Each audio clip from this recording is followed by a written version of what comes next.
بسم اللہ الرحمن الرحیم۔ السلام علیکم۔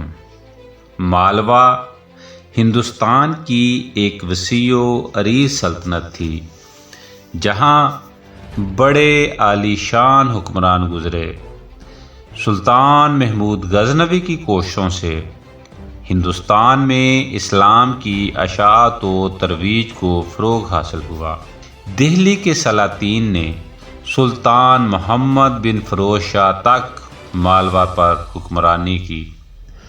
دلاور خان غوری کی خود مختاری کے بعد مالوا دہلی سلطنت سے آزاد ہو گیا اور مالوا پر یکے بعد دیگرے 11 خود مختار حکمرانوں نے حکومت کی اور کچھ عرصہ تک نصیر الدین ہمایوں اور گجرات کا سلطان بہادر بھی مالوا پر قابض رہے۔ محمد شاہ تغلق نے خواجہ سرور کو وزیر کل، ظفر خان کو گجرات، خضر خان کو ملتان اور دلاور خان کو مالوا میں اپنا امیر بنایا تھا۔ ان چاروں امیروں نے بعد میں خود مختار حکومتیں قائم کی اور بادشاہی کے مرتبے کو پہنچے۔ جب دہلی کی تغلق سلطنت امیر تیمور کے حملوں کی تاب نہ لا سکی اور مرکز کی گرد و نواح پر گرفت کمزور پڑ گئی تو دہلی کا سلطان محمود فرار ہو کر مالوا میں دلاور خان کے پاس پناہ گزین ہوا۔ 1402 عیسوی میں جب سلطان محمود واپس دہلی چلا گیا تو دلاور خان نے خود مختاری کا اعلان کر دیا اور اپنے نام کا خطبہ جاری کر دیا۔ دلاور خان 1405 تک حکمران رہا۔ دلاور خان طبعی موت مرا یا اسے اس کے بیٹے ہوشنگ نے زہر دیا، تاریخ دان آج تک اس بات کا فیصلہ نہیں کر سکے۔ 1405 میں مالوا کی حکومت دلاور خان کے بیٹے علب خان کے ہاتھ میں آ گئی، جس نے سلطان ہوشنگ کا لقب اختیار کر لیا۔ گجرات کے سلطان مظفر نے مالوا پر صرف اس وجہ سے حملہ کر دیا کیونکہ اسے شک تھا کہ ہوشنگ نے اپنے باپ کو زہر دیا۔ سلطان ہوشنگ مقابلے میں آیا لیکن شکست کھا کر گرفتار ہو گیا اور 1 سال تک قید میں رہا۔ اس دوران ہوشنگ کا چچا زاد بھائی موسیٰ خان مالوا کا حکمران رہا۔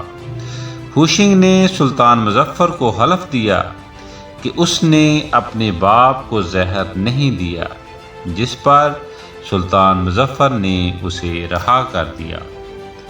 رہائی کے بعد ہوشنگ دوبارہ مالوا کا حکمران بن گیا اور قلعہ مندو بھی اس کے قبضے میں آ گیا۔ سلطان ہوشنگ کے گجرات کے سلطان احمد شاہ سے مراسم بہت زیادہ خراب رہے اور اس نے کئی مرتبہ اہل گجرات کو نقصان پہنچانے کی کوشش کی، لیکن اسے کوئی خاص کامیابی نصیب نہ ہوئی اور آخرکار سلطان ہوشنگ نے اپنے رویے کی معافی مانگی اور تحائف دے کر سلطان احمد سے صلح کر لی۔ 1420 میں سلطان ہوشنگ نے خیرالہ فتح کیا۔ سلطان ہوشنگ کے اہم کارناموں میں جارج نگر کے راجا سے ہاتھیوں کا حصول، قلعہ کاکرون کی فتح اور کالپی پر قبضہ شامل ہیں۔ ایک مرتبہ سلطان ہوشنگ کے تاج سے ایک لال بدخشانی گر کر گم ہو گیا، جو 3 دن بعد اس کے ایک سپاہی کو ملا اور اس نے وہ لال بادشاہ کو واپس کر دیا۔ ہوشنگ کو سلطان فیروز شاہ کا وہ واقعہ یاد آ گیا کہ جب اس کا لال گم ہوا تو اس کے بعد اس کی موت واقع ہو گئی، لہذا سلطان ہوشنگ نے لال کے گم ہونے کے واقعہ کو اپنے لیے بدشگونی جانا۔ اتفاق سے چند دنوں کے بعد بادشاہ بیمار ہو گیا اور یہ بیماری اس کے لیے جان لیوا ثابت ہوئی۔ سلطان ہوشنگ کی وفات کے بعد 1435 میں اس کا بیٹا سلطان غزنین تخت نشین ہوا اور اس نے سلطان محمد شاہ کا لقب اختیار کیا۔ تخت نشینی کے بعد غزنین نے اپنے بھائیوں کو قتل اور بھتیجوں کو اندھا کر دیا اور خود عیش و عشرت میں لگ گیا، جس کی وجہ سے لوگ اس سے نفرت کرنے لگے۔